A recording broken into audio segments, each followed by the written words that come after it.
The movie is about a man who is sent to the future to save humanity from extinction after Earth is ravaged by climate change and oxygen depletion.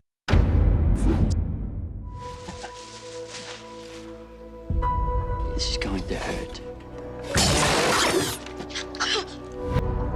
What if I told you that you could save all of us? An early scene in the movie depicts Earth being destroyed, planet in the cosmos where life only exists on one occasion. Because of what people do, the Earth is destroying itself.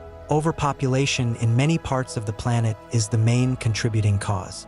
There's not much land accessible for housing, so they're forced to search for additional land through deforestation. Climate change has since resulted in a variety of tragedies, and not to mention the Earth's diminishing oxygen reserves. Since irresponsible individuals hacked down the last surviving trees in the Amazon jungle, many scientists have attempted to create artificial oxygen, but this has not been able to supply the global need for oxygen. As a result, around 98% of humans died because they could no longer breathe oxygen. Now, in 2067, only one city remains that is still inhabited by humans. Technical worker Ethan White needs to put in a lot of overtime to provide for his family. Right now, scientists are charging astronomical prices for artificial oxygen. A certain mask that Ethan brought for his wife, Xanda, one day when he got home. With a delighted expression on her face, Ethan's wife put on her new mask right away. To Ethan's surprise, Xanda released a violent cough. Xanda's illness was caused by lung disease, a sign that there isn't enough oxygen in the atmosphere. Ethan was working the following day when all of a sudden a bunch of people arrived to take him away. Ethan traveled to Chronicle, a facility that oversees the public's use of artificial oxygen, with his elder brother Jude. They both came to meet someone named Regina Jackson, who was the head of research at the company. Regina said that the remaining humans in the city would run out of oxygen in less than 2 years. Regina therefore assigned Ethan a covert mission to ensure humanity's existence. Although this mission was the only one that may prevent them all from going extinct, Ethan first rejected Regina's offer, knowing that if he would not accept it, he would be jailed.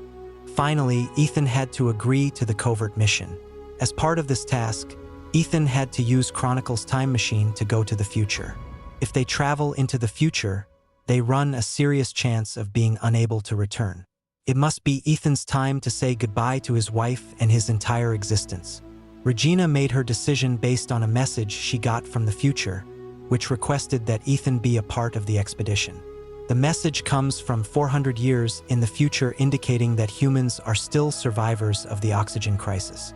They can yet try to save the last humanity from the oxygen catastrophe by sending Ethan to the future. Jude urged Ethan when they went to the pub that evening to purchase large concentrations of oxygen. Perhaps if he was successful, mankind might not go extinct. For a brief while, Ethan thought back to the day when he was little and his father had given him a box as a gift for his birthday. As soon as he placed his hand into the box, it was immediately bound by an immovable bracelet. His father apologized, said he had to do it, and turned to walk away.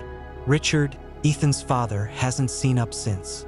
He appeared to merely disappear.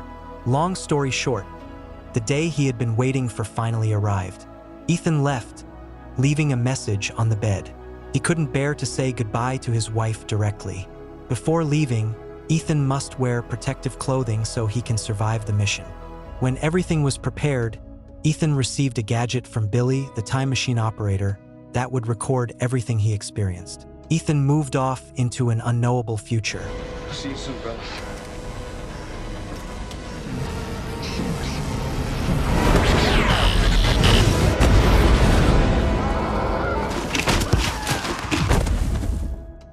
Upon reaching his location, Ethan's unique garments caught fire, causing him to awaken from a state of syncope. His special clothing burst as well. Thankfully, Ethan acted quickly to protect himself. Ethan eventually understood that the forest would eventually become lush and dense as he hobbled through it. Ethan then used his advanced instrument to determine where he was at the moment. Ethan started walking toward the buildings that his GPS had indicated. Ethan discovered a skull stacked in front of a door there. The head of the skull had what looked like a gunshot wound. How shocked he was when he found the name written on the skull shirt, which turned out to be himself. Ethan then removed the bracelet that was still in place from the skull's hand, but it didn't seem to be the same as his because it had a red band instead of a green one. Every time Ethan attempted to open the door and see what was within, he was never successful. As dusk approached, Ethan used the GPS lesson to start a campfire. Ethan ate the berries he picked from the bush because he was hungry, not realizing they were dangerous. Ethan felt lightheaded and queasy, as well as vomiting right away from the poisoning. Prior to someone approaching him and injecting him with something, he also had hallucinations about a meteor hitting the Earth. After realizing that the person who injected something was Jude, he was willing to come to save him from the dangers of the poisonous berries. Ethan then tells Jude that he found a skull that looks like him.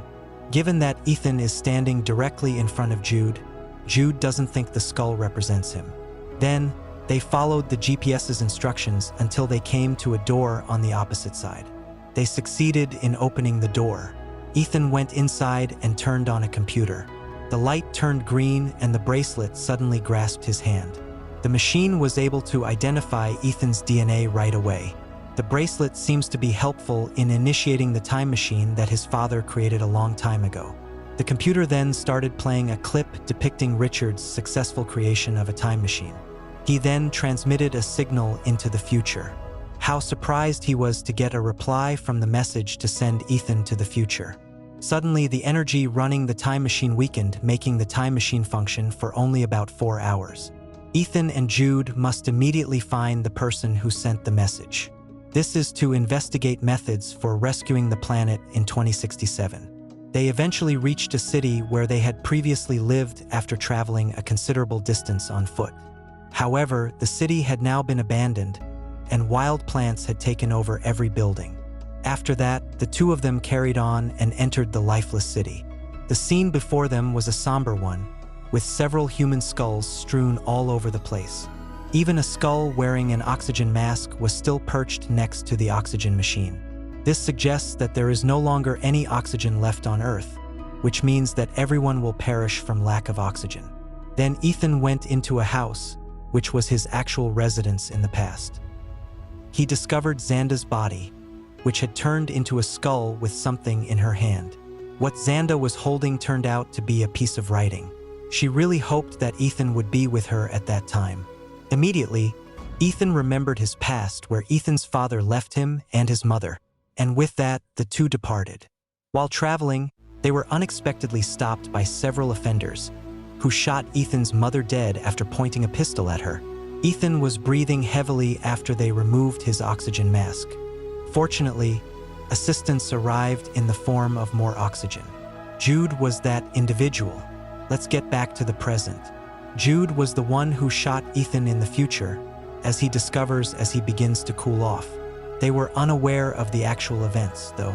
Furthermore, Jude had no malice whatsoever towards his younger brother. After searching the lifeless city without success, the two of them went back to the time machine chamber so they could go to 2067.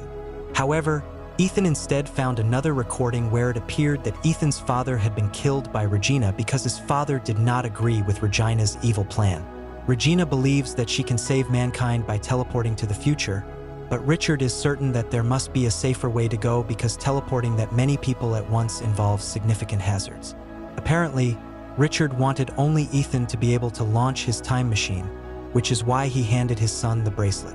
Ethan, Richard's son, has the potential to rescue humanity. Jude was there in the interim. His fear of being harmed prevented him from doing anything but following Regina's instructions. Ethan became upset and argued with his brother after realizing this. He really regretted Jude's attitude of just silently following all of Regina's orders. Jude also said that there was nothing more that could be done to save humanity. This was the final attempt, and it didn't work. Jude, who was quite upset, pulled out a revolver and pointed it at Ethan right away, but Regina's murder of Richard had shaken Jude. Aside from that, the time machine will cause them to get stuck in an unending circle of time, since Jude continues to have faith in Ethan. In addition, he cherishes his one and only family. Jude is sure that he and Ethan can preserve the planet and its inhabitants. Jude abruptly shot himself dead after apologizing to Ethan. Regina, in the meantime, has assembled a group of chosen individuals in the lab who will be sent to the year 2467, which is where Ethan is. Currently, they are waiting for the time machine in the present so they can connect to the time machine in the future. Apparently, Ethan had other plans. He ordered the computer to send him back in time. Ethan thinks that despite the slim chances of success, mankind can survive this trying period. When the countdown was complete, it became clear that Ethan had actually sent numerous kinds of future living plants, not himself. In addition, he shared a tape of Regina murdering Richard. To ensure that no more people could go into the future, Ethan then destroyed the time machine. Ethan hopes that time machines won't be used by people in the future to solve issues quickly. Additionally, he hopes that all of the plants he delivered can be used by living humans. Regina was ultimately taken into custody for the murder of a person who significantly impacted human existence following this occurrence. Currently, the government is making efforts so that humans can use these plants to cultivate them on this very damaged earth. The scene switches to Xanda, who is watching TV. Abruptly, a person appears and hands her a jar bearing her name. It turns out that it was a present from Ethan when she opens it and finds flowers that have sprouted within. He sent his wife flowers to let her know he was no longer able to live with Xanda. When Ethan went to the time machine chamber after burying Jude and giving him his final respects, he was shocked to see that the skull had disappeared. After that, Ethan bolted toward the city. When he arrived, Ethan was astounded and in awe at the same time, since the once devastated city had miraculously transformed into one that was stunning and showed concern for the environment as the film ends. Subscribe and hit the bell for more awesome videos. Thanks for watching.